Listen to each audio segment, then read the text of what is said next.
What is going on, guys, and welcome back to another episode of Patch Analysis. So last Tuesday we got the Solar Flare patch, which introduced the new god Sol.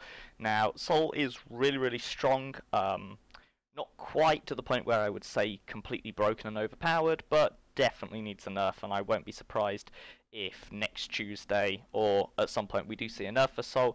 The auto attacks are just ridiculously strong, and if you build up your full passive, they will just completely tear through people quicker than really any god should be able to kill. And also her 3, if you can juke out for a few seconds, does allow you a bit of an escape. So new skins, the Recall of her Soul, Ravana Mastery skins, don't care about that. The new Loki skin looks really cool. I did try and get that out of the Halloween chest, and it kind of trolled me because I got all the exclusive items except the Loki skin until the Loki skin was the only thing I could get. So really, that just trolled the shit out of me, but I got it in the end, so that's all good. Odyssey 2016, yay, we got an icon. Yeah, great. Voice pack Sol and Grim Mariachi, I don't know how to say that properly, but whatever. That voice pack is really cool. The Sol voice pack, don't think I've actually heard that, but new god, new voice pack, pretty standard stuff. Emotes, avatars, not too fussed about that. Updated god cards, great. Tutorials, don't care about that. Halloween event, woo! So they've updated the visuals and everything, and there is now a troll little potion that says don't drink this. And if you drink it, you'll see what happens. It doesn't kill you, don't worry, but it is quite a cool addition to the game. Not gonna lie, it was kind of funny, but I don't think it did what they wanted it to do necessarily. I think it's supposed to be a jump scare type thing. It really isn't scary in the slightest, so nah, I don't know. So miscellaneous stuff, not really interested in that. Item changes. Now here's where things get interesting. So Mail of Renewal was being used so much because the passive was ridiculous. After you got an assist or anything like that, or a kill, it would increase, it would regenerate 20% of your maximum health and mana. That's been reduced to 15%. This item's still really good, slightly nerfed, not quite as overpowered, but it's still worth getting. So other than a slight amount of rebalancing, nothing really has changed there. Bluestone Pendant now available in Assault, great. Shoes of Focus now provide 250 mana, and the mana has been taken off Shoes of the Magi, and the magical power on Shoes of the Magi has been increased from 40 to 45, which I think is good. It means that Shoes of the Magi are sort of more put towards doing damage, and Shoes of Focus are more towards the utility side because they give you the cooldown as well. So really that just sort of rebalances the two options you have really on a mage there, because Shoes of the Magi was way more popular unless doing the Gnar build, and that will really help people doing the Gnar build now getting 250 mana on Shoes of Focus. If you don't know what that is, Gnar is an SPL player, and he used to do things with the mid laner where it was like more utility based, helping the team, so building cooldown and stuff like that, to say to keep ulting as Giannis to help the team out and stuff like that, as opposed to aim to do a load of damage. Lassus uses that build quite a lot. So Apollo had a slight buff to his 3. It now knocks back a little bit more. Awilix now has her ult allow her to pull people through walls. That sort of just increases the number of situations you can use Awilix's ult in.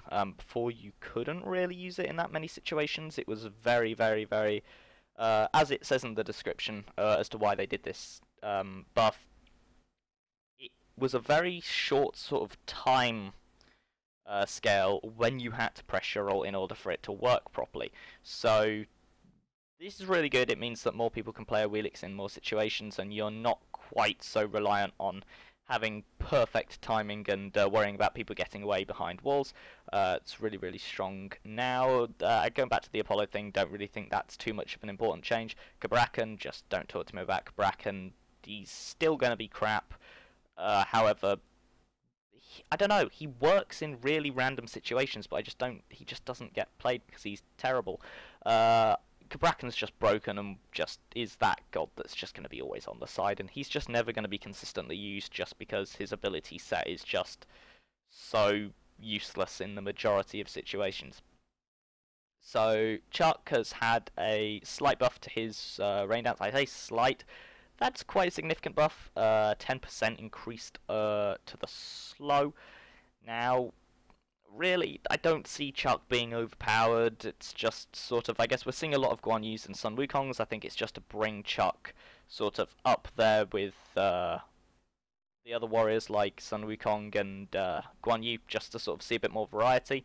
Hebo, his 2 now gives him some immune to slow effects, along with his allies immune to slow effects on his river. It really doesn't make much difference. We're still not going to see Hebo that much, especially at SPL level play, just because he's so glass cannon.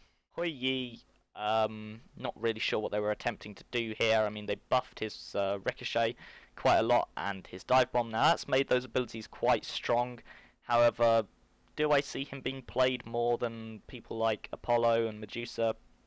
Not really. They both, like ADCs, it comes down to who can outbox the other, and although Hui Yi has some very, very strong abilities now, he's still not going to be able to, I don't see him being able to outbox a good Apollo or a good Medusa, so not really seeing entirely what Hi-Rez were thinking behind that one, but still.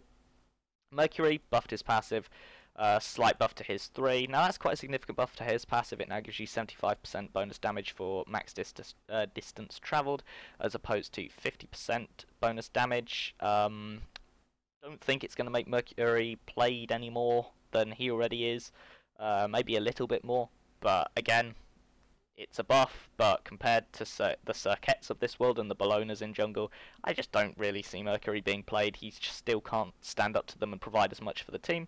Nemesis, slightly pointless buff there. Just reduce the cooldown of a shield to 16.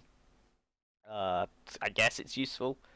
Yeah, not really much to say about that. Nox made her damage slightly easier to secure because the Shadow Lock, which I believe is her 1, now roots as well as cripples, and Night Terror, I believe, is her ultimate. Improved targeting accuracy, not entirely sure. I think that's more of a bug type fix than any sort of buff or anything like that. But again, Nox's damage is still going to be really hard to secure, especially because whilst you've got that cripple / root activated on the enemy, you still can't really place your 2 down, and when you do have your 2 down, you cannot detonate it early, you have to wait.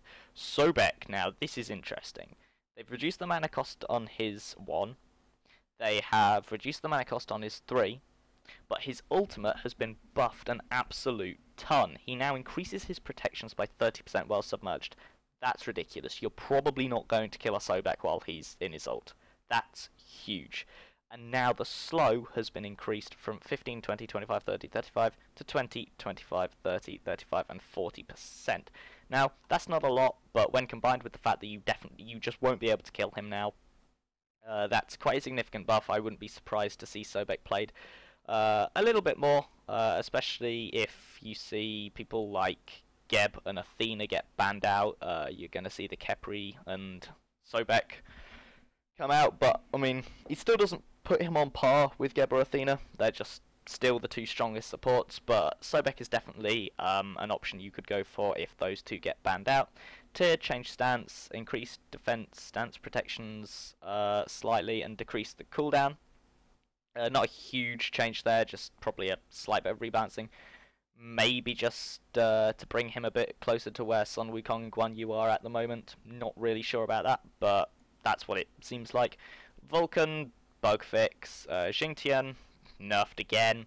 Increased the cooldown on his ult to 100 seconds at all ranks. 20 extra seconds at rank 5, that's really significant, to be honest. To have to wait an extra 20 seconds for your ult is pretty huge, but again, it's nerfing him, but he's not really a top tier pick anyway, so I'm not really 100% sure as to how that's going to affect things. Probably not a lot. He's just still not going to be played as much at a competitive level. Zhong Kui has become more Bruiser. Yet again, the Bruiser Mage is back, increases base health from 400 to 450.